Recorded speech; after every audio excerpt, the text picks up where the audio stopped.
આ વિડિયો જોઈ રહેલા તમામ વિદ્યાર્થી મિત્રોનું હું ચેતન પટેલ સ્વાગત કરું છું અને આજે આપણે જોઈ રહ્યા છીએ ધોરણ 10 ગણિત વિષયમાં પ્રકરણ નંબર 6 ત્રિકોણો। જો વિદ્યાર્થી મિત્રો આ વિડિયોમાં આપણે પ્રમેય નંબર 6.6 અને સ્વાધ્યાય 6.4 વિશેની માહિતી મેળવીશું। તો પ્રમેય નંબર 6.6 બે સમરૂપ ત્રિકોણોના ક્ષેત્રફળોનો ગુણોત્તર તેમની અનુરૂપ બાજુઓના ગુણોત્તરના વર્ગ બરાબર હોય છે। એટલે બે સમરૂપ ત્રિકોણો હોય તો એના ક્ષેત્રફળનો ગુણોત્તર લેવામાં આવે, એટલે એમના ક્ષેત્રફળનો ભાગાકાર કરવામાં આવે તો એ ભાગાકાર તેમની અનુરૂપ બાજુઓના ગુણોત્તરના વર્ગ બરાબર મળશે। એટલે ક્ષેત્રફળ છેદમાં ક્ષેત્રફળ બરાબર બાજુનો વર્ગ છેદમાં બાજુનો વર્ગ આવું થાય। હવે જુઓ વિદ્યાર્થી મિત્રો, સૌપ્રથમ આપણે આ બે આકૃતિ દોરી છે। એક આકૃતિમાં ત્રિકોણ એબીસી છે, બીજામાં ત્રિકોણ પીક્યુઆર છે। ત્રિકોણ એબીસીમાં વેધ એમ છે, એટલે બીસી બાજુ પરનો વેધ એમ છે, અને પીક્યુઆરમાં ક્યુઆર બાજુ પરનો વેધ પીએન છે। એટલે આ બંને ત્રિકોણો સમરૂપ ત્રિકોણો છે। એટલે એબીસી અને પીક્યુઆરના અનુસંધાનમાં આપણે પક્ષ અને સાધ્ય લખીએ છીએ। તો સૌપ્રથમ પક્ષ લખીએ છીએ। તો પહેલા મેં કહ્યું કે ત્રિકોણ એબીસી અને ત્રિકોણ પીક્યુઆર સમરૂપ ત્રિકોણો છે, એટલે પક્ષમાં આપણે લખીશું ત્રિકોણ એબીસી સમરૂપ ત્રિકોણ પીક્યુઆર છે, કારણ કે ઉપર પ્રતિજ્ઞામાં શું આપ્યું છે? બે સમરૂપ ત્રિકોણોના ક્ષેત્રફળ, એટલે ત્રિકોણ એબીસી સમરૂપ ત્રિકોણ પીક્યુઆર। આ ક્ષેત્રફળના ગુણોત્તર જે છે એ અનુરૂપ બાજુના વર્ગના સમપ્રમાણમાં હોય એવું આપણે સાબિત કરવાનું છે। તો જે સાબિત કરવાનું હોય એ સાધ્યમાં લખીશું। તો સાધ્ય એબીસી છેદમાં પીક્યુઆર, એટલે ત્રિકોણ એબીસીનું ક્ષેત્રફળ છેદમાં ત્રિકોણ પીક્યુઆરનું ક્ષેત્રફળ બરાબર એબી છેદમાં પીક્યુનો વર્ગ બરાબર બીસી છેદમાં ક્યુઆરનો વર્ગ બરાબર સીએ છેદમાં આરપીનો વર્ગ થાય। હવે જો એબીને અનુરૂપ બાજુ થાય પીક્યુ, એટલે એબી છેદમાં પીક્યુનો વર્ગ એવું લખ્યું છે। બીસીને અનુરૂપ બાજુ ક્યુઆર થાય, એટલે બીસી છેદમાં ક્યુઆરનો વર્ગ લખ્યું છે, અને સીએને અનુરૂપ બાજુ આરપી થાય, એટલે સીએ છેદમાં આરપીનો વર્ગ લખ્યું છે। હવે એની સાબિતી આપણે જોઈશું। તો સાબિતી ત્રિકોણ એબીસીમાં વેધ એમ છે, એટલે આ એમ છે એ બીસી બાજુ પરનો વેધ છે, અને ત્રિકોણ પીક્યુઆરમાં વેધ પીએન છે, એટલે આ પીએન છે એ ક્યુઆર બાજુ પરનો વેધ છે। હવે આપણે જાણીએ છીએ કે ત્રિકોણનું ક્ષેત્રફળ બરાબર 1/2 ગુણ્યા પાયો ગુણ્યા વેધ થાય। તો ત્રિકોણ એબીસીનું ક્ષેત્રફળ જ્યારે આપણે શોધતા હોઈએ તો એબીસી બરાબર, એટલે ત્રિકોણ એબીસીનું ક્ષેત્રફળ બરાબર 1/2 ગુણ્યા બીસી ગુણ્યા એમ થાય, એટલે આ બીસી પાયો અને એમ વેધ। અને એ જ રીતે ત્રિકોણ પીક્યુઆરનું ક્ષેત્રફળ શોધતા હોય તો 1/2 ગુણ્યા ક્યુઆર ગુણ્યા પીએમ થાય, એટલે ક્યુઆર પાયો અને પીએન વેધ ગણાય, એટલે પીક્યુઆર બરાબર 1/2 ગુણ્યા ક્યુઆર ગુણ્યા પીએન થાય। હવે આ રીતે આપણે ત્રિકોણ એબીસી અને ત્રિકોણ પીક્યુઆરના ક્ષેત્રફળ શોધ્યા। હવે આ બંનેના ક્ષેત્રફળનો ગુણોત્તર, એટલે બંનેના ક્ષેત્રફળનો ભાગાકાર લઈશું, એટલે એબીસી છેદમાં પીક્યુઆર કરીશું। તો એબીસી છેદમાં પીક્યુઆર બરાબર 1/2 ગુણ્યા બીસી ગુણ્યા એમ, એટલે ત્રિકોણ એબીસીનું ક્ષેત્રફળ જે હતું એ અંશમાં લખીશું, ત્રિકોણ પીક્યુઆરનું ક્ષેત્રફળ જે હતું એ છેદમાં લખીશું। તો પીક્યુઆરની જગ્યાએ આપણે 1/2 ગુણ્યા ક્યુઆર ગુણ્યા પીએલ લખીશું। આ 1/2 કેન્સલ થશે, કેન્સલ કર્યા પછી જે બાકી રહેશે એ આપણે નીચે લખીશું। તો એબીસી છેદમાં પીક્યુઆર બરાબર બીસી છેદમાં ક્યુઆર ગુણ્યા એમ છેદમાં પીએલ, એટલે બીસીના છેદમાં એની અનુરૂપ બાજુ ક્યુઆર રાખી અને વેધ જે છે એના છેદમાં અનુરૂપ વેધ પીએન રાખ્યો, એટલે એમ છે એના છેદમાં પીએન લઈશું। તો એબીસી છેદમાં પીક્યુઆર બરાબર બીસી છેદમાં ક્યુઆર ગુણ્યા એમ છેદમાં પીએન, જેને આપણે સમીકરણ નંબર 1 અથવા પરિણામ નંબર 1 કહીશું। હવે જુઓ વિદ્યાર્થી મિત્રો, આગળ આપણે પક્ષમાં લખ્યું છે ત્રિકોણ એબીસી સમરૂપ ત્રિકોણ પીક્યુઆર છે, એટલે એબીસી અને પીક્યુઆર બંને સમરૂપ ત્રિકોણો છે। હવે સમરૂપતાની વ્યાખ્યા પ્રમાણે અનુરૂપ ખૂણાઓ એકરૂપ થાય, તો ખૂણા બીને અનુરૂપ ખૂણો થશે ક્યુ, એટલે એબીસી સમરૂપ પીક્યુઆર છે માટે ખૂણો બી બરાબર ખૂણો ક્યુ થાય, એટલે ખૂણા બી અને ખૂણા ક્યુના માપ સરખા થાય। હવે જો એબીસી અને પીક્યુઆર સમરૂપ હોય તો ત્રિકોણ એબીએમ અને ત્રિકોણ પીક્યુએન પણ સમરૂપ જ થાય, ત્રિકોણ એબીએમ અને ત્રિકોણ પીક્યુએન। તો ત્રિકોણ એબીએમ અને ત્રિકોણ પીક્યુએનમાં ખૂણો બી બરાબર ખૂણો ક્યુ, જે આપણે ઉપર જોયું ખૂણો બી બરાબર ખૂણો ક્યુ છે, અને ખૂણો એમ બરાબર ખૂણો એન થાય, કારણ કે ખૂણો એમ અને ખૂણો એન બંને 90ના ખૂણા છે, બંને કાટખૂણા છે। જો અહીંયા એ એમ વેધ છે તો અહીંયા એ એમ બી 90 છે અને એ એમ સી પણ 90 છે। એ જ રીતે પીએન ક્યુ 90 છે અને પીએન આર 90 છે, એટલે ખૂણો એમ અને ખૂણો એન બંને કાટખૂણા છે, એટલે બંને સરખા માપના છે। એટલે અહીંયા ખૂણો બી બરાબર ખૂણો ક્યુ અને ખૂણો એમ બરાબર ખૂણો એન થાય. હવે અહીંયા આપણે બે ખૂણાઓની કમ્પેરિઝન કરી છે. ખૂણાઓની એક જોડ બી બરાબર ક્યુ અને બીજી જોડ એમ બરાબર એન છે. એટલે અહીંયા ખોખું શરતને આધારે ત્રિકોણ એબીએમ સમરૂપ ત્રિકોણ પીક્યુએન થાય. ત્રિકોણ એબીએમ સમરૂપ ત્રિકોણ પીક્યુએન થાય. હવે જુઓ વિદ્યાર્થી મિત્રો, ખૂણો શરત પ્રમાણે ત્રિકોણ એબીએમ સમરૂપ ત્રિકોણ પીક્યુએન થયા તો અનુરૂપ બાજુના માપ પણ સમપ્રમાણમાં હોય. એટલે એમ છેદમાં પીએન, તો આ પહેલું શિરોબિંદુ ત્રીજું શિરોબિંદુ લઈએ તો એમ છેદમાં અહીંયાથી પહેલું ને ત્રીજું લઈએ તો છેદમાં પીએન બરાબર એબી, એટલે પહેલું અને બીજું શિરોબિંદુ તો અહીંયા પીક્યુ પહેલું ને બીજું શિરોબિંદુ તો એમ છેદમાં પીએન બરાબર એબી છેદમાં પીક્યુ થાય, જેના આપણે પરિણામ નંબર 2 કહીશું. હવે જુઓ, ત્રિકોણ એબીસી સમરૂપ ત્રિકોણ પીક્યુઆર છે જે આપણે પક્ષમાં લખ્યું છે. માટે એબી છેદમાં પીક્યુ એટલે પહેલું બીજું શિરોબિંદુ અનુરૂપ બાજુના માપ સમપ્રમાણમાં હોય બરાબર બીસી છેદમાં ક્યુઆર બરાબર સીએ છેદમાં આરપી થાય, જેને આપણે સમીકરણ નંબર 3 કહીશું. હવે જુઓ, સમીકરણ 1 છે એબીસી છેદમાં પીક્યુઆર બરાબર બીસી છેદમાં ક્યુઆર ગુણ્યા એમ છેદમાં પીએન. એટલે પહેલા સમીકરણમાં બીસી છેદમાં ક્યુઆર બરાબર એમ છેદમાં પીએન બરાબર એબી છેદમાં પીક્યુ મૂકતા. એટલે આનો અર્થ એ થાય કે પહેલા સમીકરણમાં બીસી છેદમાં ક્યુઆરની જગ્યાએ આપણે એબી છેદમાં પીક્યુ લખવાનું છે અને એમ છેદમાં પીએનની જગ્યાએ પણ એબી છેદમાં પીક્યુ લખવાનું છે. કેમ? તો અહીંયા જુઓ, બીજા સમીકરણમાં એમ છેદમાં પીએનની જગ્યાએ એબી છેદમાં પીક્યુ છે અને આ ત્રીજું જે સમીકરણ છે એમાં બીસી છેદમાં ક્યુઆર બરાબર પણ એબી છેદમાં પીક્યુ છે. એટલે બીસી છેદમાં ક્યુઆરની જગ્યાએ એબી છેદમાં પીક્યુ અને એમ છેદમાં પીએનની જગ્યાએ પણ એબી છેદમાં પીક્યુ લખીશું. તો પહેલા સમીકરણમાં કિંમત આપણે મૂકીશું તો એબીસી છેદમાં પીક્યુઆર બરાબર એબી છેદમાં પીક્યુ, આની જગ્યાએ આપણે એબી છેદમાં પીક્યુ લખ્યું ગુણ્યા એમ છેદમાં પીએનની જગ્યાએ પણ એબી છેદમાં પીક્યુ, એટલે એબી છેદમાં પીક્યુ ઇન્ટુ એબી છેદમાં પીક્યુ. માટે એબીસી છેદમાં પીક્યુઆર બરાબર અહીંયા એબી ઇન્ટુ એબી એટલે એબીનો સ્ક્વેર થયો છેદમાં પીક્યુ ઇન્ટુ પીક્યુ એટલે પીક્યુનો સ્ક્વેર થયો.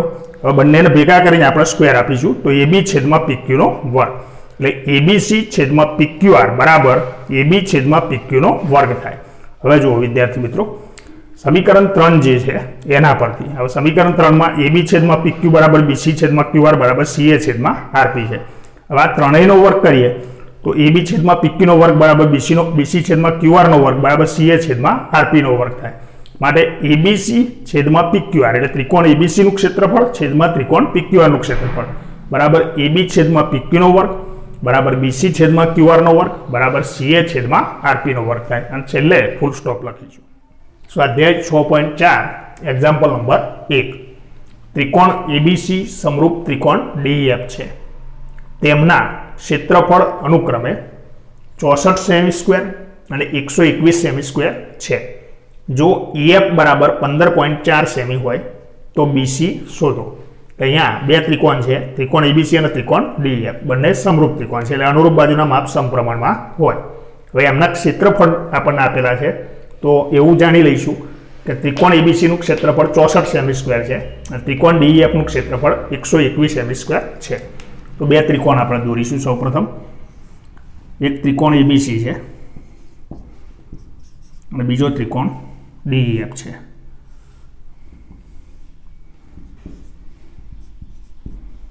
બંનેના ક્ષેત્રફળ આપણને આલેલા છે. તો એબીસીનું ક્ષેત્રફળ 64 સેમી સ્ક્વેર છે અને ડીઈએફનું ક્ષેત્રફળ 121 સેમી સ્ક્વેર છે. એટલે ક્ષેત્રફળ હંમેશા જો દર્શાવવું હોય તો ત્રિકોણના અંદરના ભાગમાં દર્શાવી શકાય. હવે EF બાજુનું માપ 15.4 સેમી છે અને EFને અનુરૂપ બીસી બાજુ છે આપણે શોધવાની છે. હવે આગળના પ્રમેયમાં આપણે જોયું ક્ષેત્રફળ છેદમાં ક્ષેત્રફળ બરાબર બાજુનો વર્ગ છેદમાં બાજુનો વર્ગ થાય. તો સૌપ્રથમ લખીશું ત્રિકોણ એબીસી સમરૂપ ત્રિકોણ ડીઈએફ છે. માટે એબીસી છેદમાં ડીઈએફ એટલે ત્રિકોણ એબીસીનું ક્ષેત્રફળ છેદમાં ત્રિકોણ ડીઈએફનું ક્ષેત્રફળ બરાબર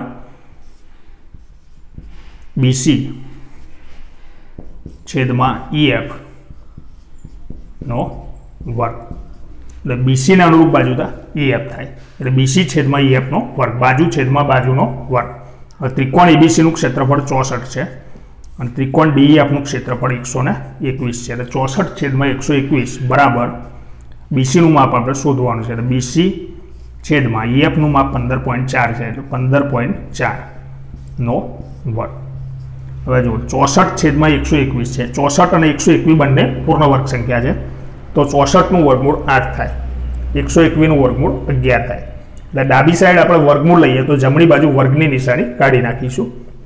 તો માટે 64નું વર્ગમૂળ લખીશું. 64નું વર્ગમૂળ 8 છેદમાં 11, 121નું વર્ગમૂળ 11 બરાબર બીસી છેદમાં 15.4. ઉપરથી વર્ગ કાઢી નાખ્યો એટલે વર્ગમૂળ થઈ ગયું. હવે બીસી શોધવું હોય તો છેદમાં જે 15.4 છે એ 8 સાથે ક્રોસ ગુણાકારમાં જશે. માટે બીસી બરાબર 8 ગુણ્યા 15.4 છેદમાં 11 થાય બરાબર 8 ગુણ્યા 154 છેદમાં 11 ગુણ્યા 10 લખીશું. એક પોઈન્ટ કપાયેલો હતો એની જગ્યાએ આપણે છેદમાં 10 લખ્યા. હવે જુઓ 154/11 કરી જોઈએ આપણે. 11 એકા 11, 11 ચોક 44 એટલે 14 આવશે.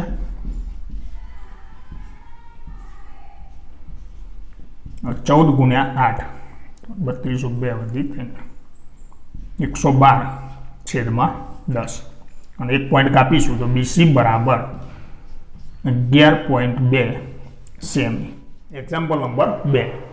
સમલંબ ચતુષ્કોણ એબીસીડીમાં એબી સમાંતર સીડી છે. તેના વિકર્ણો એકબીજાને ઓ બિંદુમાં છેદે છે. જો એબી બરાબર સીડી હોય તો ત્રિકોણ એઓબી અને ત્રિકોણ સીઓડીના ક્ષેત્રફળનો ગુણોત્તર શોધો. જો વિદ્યાર્થી મિત્રો આપણને એક સમલંબ ચતુષ્કોણ એબીસીડીની વાત કરી છે. આ સમલંબ ચતુષ્કોણ એબીસીડી છે એમાં એબી અને સીડી બંને સમાંતર બાજુઓ છે એટલે એડી અને બીસી એ સમાંતર બાજુ નથી. તો આ એબી અને સીડી સમાંતર બાજુ છે. હવે એમાં એબી બરાબર 2 સીડી છે એટલે એબીનું માપ સીડી કરતાં 2 ગણું છે. અહીંયા બીડી અને એસી એ એના વિકર્ણો છે. અહીંયા વિકર્ણો ઓ બિંદુમાં છેદે છે એવું કહ્યું તો આ બીડી અને એસી બંને વિકર્ણો ઓ બિંદુમાં છેદે છે. હવે આપણે ગુણોત્તર જે શોધવાનો છે ત્રિકોણ એઓબી અને ત્રિકોણ સીઓડીના ક્ષેત્રફળનો ગુણોત્તર શોધવાનો છે. એટલે ટૂંકમાં એઓબી છેદમાં સીઓડી શોધવાનું છે.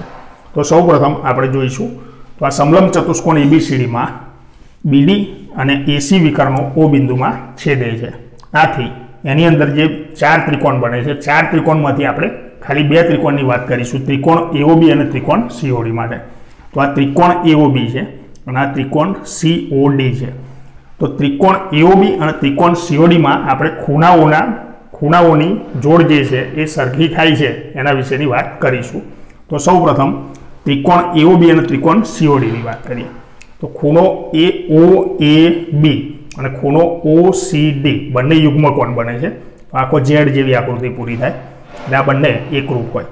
એ જ રીતે ખૂણો OBA અને ખૂણો ODC બંને યુગ્મકોણ બનાવે છે તો આ પણ ઝેડ જેવી આકૃતિ બનશે, આ યુગ્મકોણ થાય.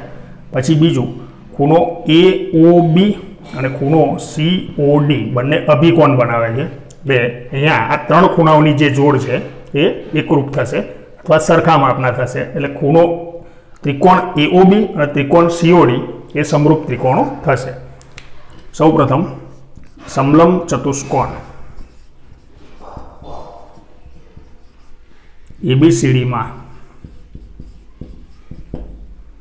એબી સમાંતર સીડી છે તથા એબી બરાબર 2 સીડી એટલે એબીનું માપ સીડી કરતાં બમણું છે જે આપણે આકૃતિમાં બતાવેલું છે. એસી અને બીડી તેના વિકર્ણો છે જે ઓમાં છેદે છે. આ બંને વિકર્ણો ઓ બિંદુમાં છેદે છે. તથા અહીંયા જો આ એબી બરાબર 2 સીડી છે તો એબી બરાબર 2 સીડી લખીશું. ખૂણો OAB બરાબર ખૂણો OCD. તો આ યુગ્મ કોણ થયો. ખૂણો OBA બરાબર ખૂણો ODC આ પણ યુગ્મ કોણ થશે. ખૂણો AOB બરાબર ખૂણો COD તો આ અભિકોણ થાય. એટલે ખૂણાઓની 3 જોડ જે છે એ 3 જોડ સરખી થાય છે. તો માટે ત્રિકોણ AOB સમરૂપ ત્રિકોણ COD. હવે આપણે જાણીએ છીએ કે સમરૂપ ત્રિકોણો હોય તો એમાં ક્ષેત્રફળ સમરૂપ ત્રિકોણના ક્ષેત્રફળનો ગુણોત્તર તેની અનુરૂપ બાજુઓના ગુણોત્તરના વર્ગ બરાબર હોય છે. તો અહીંયા ત્રિકોણ AOB સમરૂપ ત્રિકોણ COD થયું ખૂ શરતના આધારે. ખૂ માટે AOB છેદમાં COD એટલે ત્રિકોણ AOB નું ક્ષેત્રફળ છેદમાં ત્રિકોણ COD નું ક્ષેત્રફળ બરાબર. હવે બંનેની અનુરૂપ બાજુઓના ગુણોત્તરનો વર્ગ કરીશું. તો આ ત્રિકોણ AOB છે એની AB બાજુ છે એનું માપ 2 સીડી જેટલું છે અને ત્રિકોણ COD છે એને સમાંતર બાજુ સીડી છે AB ને સમાંતર સીડી એટલે આપણે AB છેદમાં સીડી લખી શકીએ અનુરૂપ બાજુના ગુણોત્તર માટે. તો અહીંયા AB છેદમાં સીડી નો વર્ગ ક્ષેત્રફળ છેદમાં ક્ષેત્રફળ બરાબર બાજુનો વર્ગ છેદમાં બાજુનો વર્ગ. તો આ પ્રમેય નંબર 6.4 પ્રમાણે 6.6 પ્રમાણે તો AOB છેદમાં COD બરાબર હવે AB ની જગ્યાએ 2 સીડી લખીશું. તો 2 સીડી છેદમાં સીડી નો વર્ગ. હવે આ સીડી કેન્સલ કરીશું માટે AOB છેદમાં COD બરાબર 4 છેદમાં 1 2નો વર્ગ થશે 4 માટે AOB જેમ COD બરાબર 4 જેમ 1. એક્ઝામ્પલ નંબર 3 આપેલી આકૃતિમાં ABC અને DBC એ એક જ પાયા BC પર ના 2 ત્રિકોણો છે. એટલે એક જ પાયા BC પર રચાતા 2 ત્રિકોણ છે ABC અને DBC. જો AD એ BC ને O માં છેદે એટલે AD રેખાખંડ છે એ BC રેખાખંડને O બિંદુમાં છેદતો હોય તો સાબિત કરો કે ABC છેદમાં DBC એટલે ત્રિકોણ ABC નું ક્ષેત્રફળ છેદમાં ત્રિકોણ DBC નું ક્ષેત્રફળ બરાબર AO છેદમાં DO થાય. જો વિદ્યાર્થી મિત્રો આપણને એક આકૃતિ આપી છે એમાં સમલંબ ચતુષ્કોણ છે એમાં BD બાજુ એ AC બાજુને સમાંતર છે એટલે BD સમાંતર AC છે અને BC તથા AD એના વિકર્ણો છે એ બંને વિકર્ણો O બિંદુમાં છેદે છે. આ એક્ઝામ્પલ સાબિત કરવા માટે આપણે AM અને DN વેધ દોરેલા છે. એટલે AM છે એ BC બાજુ પરનો વેધ છે અને DN છે એ પણ BC બાજુ પરનો વેધ છે. એટલે આ આકૃતિમાં ત્રિકોણ ABC છે એમાં BC પાયા પરનો વેધ AM ગણાશે અને નીચે ત્રિકોણ BDC છે એમાં BC પાયા પરનો વેધ પણ DN ગણાશે. એટલે જ્યારે ત્રિકોણ ABC નું ક્ષેત્રફળ આપણે શોધવું હોય તો ABC બરાબર 1/2 ગુણ્યા BC પાયો અને AM વેધ લઈશું અને ત્રિકોણ BDC નું ક્ષેત્રફળ શોધવું હોય તો BDC બરાબર 1/2 ગુણ્યા BC પાયો અને DN વેધ લઈશું. તો સમલંબ ચતુષ્કોણ ABCD માં AC સમાંતર BD છે એટલે આ AC બાજુ અને BD બાજુ એકબીજાને સમાંતર છે તથા AD અને BC વિકર્ણો છે. તો આ AD અને BC બંને વિકર્ણો છે જે O બિંદુમાં છેદે છે. AM લંબ BC એટલે AM છે BC પરનો વેધ છે તથા DN લંબ BC એટલે DN છે એ પણ BC પરનો વેધ છે. ABC એટલે ત્રિકોણ ABC નું ક્ષેત્રફળ બરાબર 1/2 ગુણ્યા BC ગુણ્યા AM એટલે BC પાયો અને AM વેધ. એ જ રીતે ત્રિકોણ DBC નું ક્ષેત્રફળ બરાબર 1/2 ગુણ્યા BC પાયો ગુણ્યા DN વેધ એટલે 1/2 ગુણ્યા BC ગુણ્યા DN.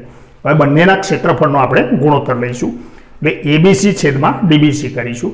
તો ABC છેદમાં DBC બરાબર 1/2 ગુણ્યા BC ગુણ્યા AM છેદમાં 1/2 ગુણ્યા BC ગુણ્યા DN.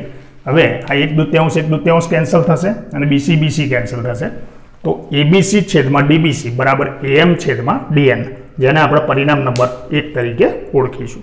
હવે જુઓ વિદ્યાર્થી મિત્રો 2 ત્રિકોણ આપણે અલગ અલગ લઈશું. ત્રિકોણ AMO અને ત્રિકોણ DNO. આ બંનેના આપણે એક સરખામણી કરીએ અથવા બંનેમાં ખૂણાઓ જે છે કયા પ્રકારના બને છે એની માહિતી મેળવીશું. તો ત્રિકોણ AMO અને ત્રિકોણ DNO માં ખૂણો AMO આ 90 નો ખૂણો છે ખૂણો DNO આ પણ 90નો ખૂણો છે, એટલે બંને ખૂણા સરખા માપના છે, એટલે ખૂણાઓની એક જોડ એ સરખી થાય. બીજું ખૂણો AOM અને ખૂણો DON, તો અહીંયા અભિકોણ બનશે, એટલે આ બીજી જોડ સરખી થાય. એટલે અહીંયા ખૂણાઓની બે જોડ સરખી થાય છે, એટલે ત્રિકોણ AMO અને ત્રિકોણ DNO એ સમરૂપ ત્રિકોણ થશે ખોખુ શરતને આધારે. તો એ આપણે અહીંયા લખ્યું છે. ત્રિકોણ AMO અને ત્રિકોણ DNOમાં AMO બરાબર DNO કાટખૂણો, ખૂણો AOM બરાબર ખૂણો DON અભિકોણ, માટે ત્રિકોણ AMO સમરૂપ ત્રિકોણ DNO થાય ખોખુ શરતને આધારે. માટે AM એટલે પહેલું ને બીજું શિરોબિંદુ લીધું, છેદમાં અહીંયા પહેલું ને બીજું શિરોબિંદુ DN, AM છેદમાં DN બરાબર પહેલું અને ત્રીજું શિરોબિંદુ AO છેદમાં અહીંયા પહેલું અને ત્રીજું શિરોબિંદુ DO, AO છેદમાં DO થાય, જેને આપણે સમીકરણ નંબર 2 કહીશું. હવે સમીકરણ 1 અને 2માં જે કોમન આવતું હોય કેન્સલ કરીએ, તો અહીંયા AM છેદમાં DN ને અહીંયા AM છેદમાં DN છે, એટલે સમીકરણ 1 અને 2 પરથી ABC છેદમાં DBC બરાબર AO છેદમાં DO થાય. જો વિદ્યાર્થી મિત્રો, વધુ માહિતી આપણે બીજા વિડીયોમાં મેળવીશું. અસ્તુ.